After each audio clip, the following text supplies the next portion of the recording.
Shout out to L-Tipsy, Hotel, MajorMovesDVD.com. Yeah, my name is Dumel. You know what I'm saying? I'm like one of the last of a dying breed out here in Port Knox. You know, I just came home from doing a 13.5-year stretch, basically for being foolish and breaking the law and doing a lot of other stuff, you know what I mean, that was like just strictly going against the grain, just out here grinding, trying to get money any way possible. It's funny because my childhood was good. You know, I'm the youngest of 10. You know, I grew up in a stable household with the moms and pops and everything. You know, I went to a Catholic school when I was growing up all the way to the 4th grade.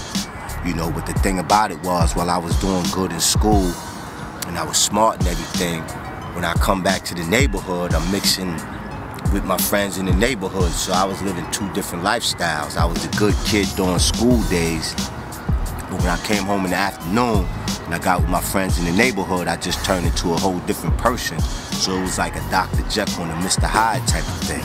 I say I really started dipping and diving into the streets around like the age of like 12, 13. I used to run with the twins, Justice and Supreme, from out of Roosevelt, Master Ron Dude.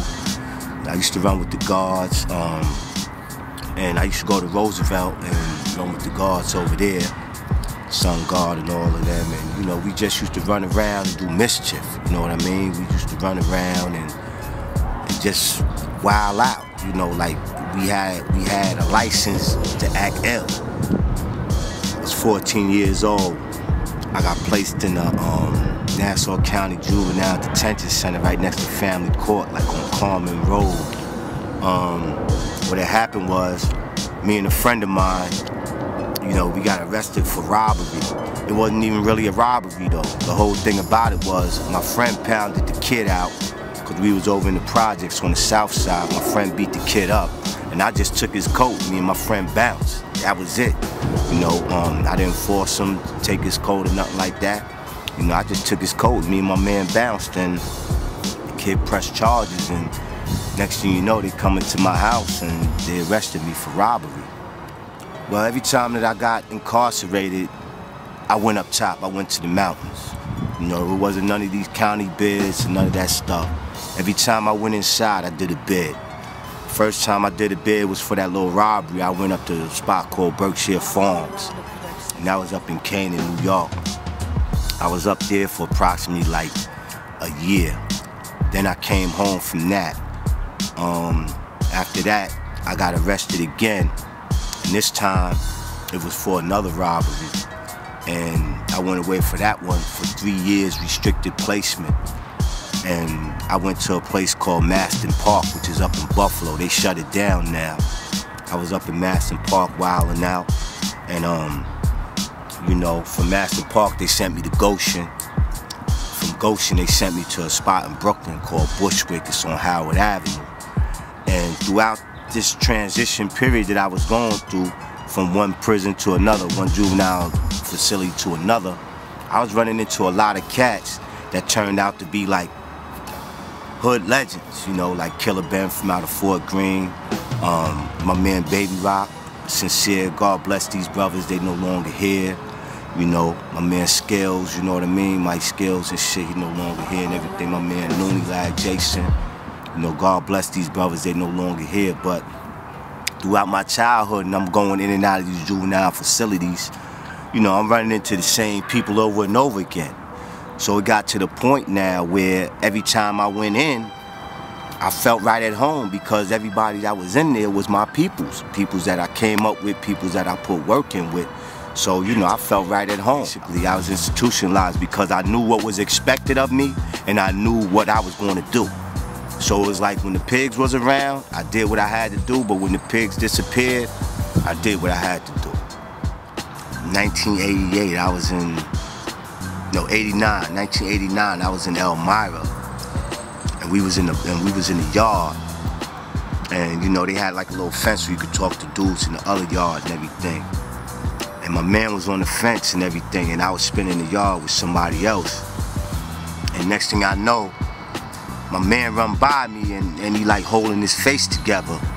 You know what I'm saying? And that's when I really knew it was real up in here, you know what I'm saying? So that's one of my first memorable experiences, man, where I really seen, you know, somebody catch $150, you know what I mean, and in the prison yard and everything, you know, and that really stuck in my head right there. All of this time that I was in, you know, going back and forth through the penitentiaries and all that, I was reading I started out reading like Donald Goin books, Iceberg Slim, Robert Beck. You know, I started reading their books when I was in there. You know, nice little reads and all that. All of them came from like Holloway House. Like Holloway House was like the only publishing house, you know, wherever. And it was all published at a Holloway House that was out in like Cali. You know, I used to like the stories. I used to like the way that Donald Goins used to describe his characters. I used to like the way that he put a story together. He really didn't say too much. He didn't go too much into description, and he really didn't go too much into a lot of filler and a lot of nonsense. He basically just got to the story and what was like important in the story. So I got into reading a lot of these books, and I used to like write little stories, but you know, I just used to do them to kill time. Say like if I was like in the box or something, I would do it just to kill time or whatever, but I never really took it serious until I was in Nap Nap, Easton. When I was in Easton Nap Nap, about maybe 2001, 2002, there was a brother in there named June. We call him, his name is Zach Tate, that's his pen name. He had put out some novels and everything, you know what I mean? And that inspired me, you know, because he was in the same situation as I'm in. You know, I'm a hood dude, I'm a street nigga like he was and everything. And I said to myself, if he could do it, I could do it. What I learned from my experience, man, you know, being out here in these streets, man, for over 30 years now, man, is that, you know, when you got somebody in your corner, man, somebody that cares for you, somebody that's taking out their time to tell you right and wrong, man, and try to guide you in the right direction, man, you should take heed to that, man. You know, I always had that in my life, man, but I never took heed to that. You know what I'm saying? I always wanted to do what I wanted to do, you know? But I've been fortunate enough to have somebody in my corner, and they're still in my corner. And that's my family. Cation, whatever you do, just take advantage of that, man, and stay off these streets, man, because the streets don't love nobody, man.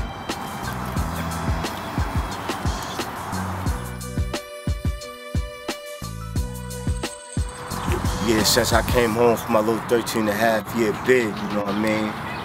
It's always been my goal while I was up north in them cages to come home and be my own boss.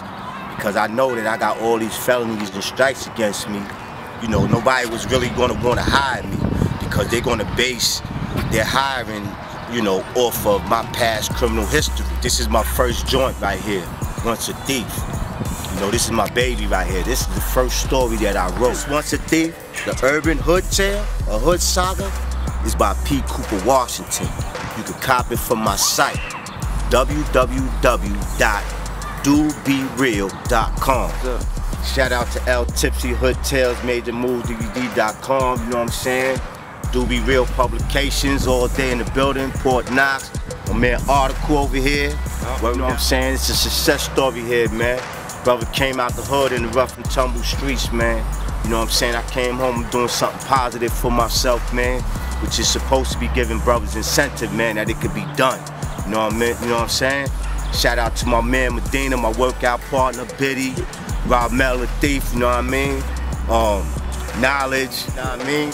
And shout out to everybody, man. All the peoples, our King, Live, Powerful Foundation, Skinny, Jamez, the God Bishme, peace to Rashalal, all Mel and Vibe, y'all peoples, y'all always gonna be peoples, Prince Ty Sham, you know what I'm saying, hold your head, God, peace to Noon, Mike Skills, Roots, y'all my heart, man, God bless y'all, man, you know what I'm saying, rest in peace, you know what I mean, peace, man, I made it, man, I ain't going back, man, it's only up from here, peace.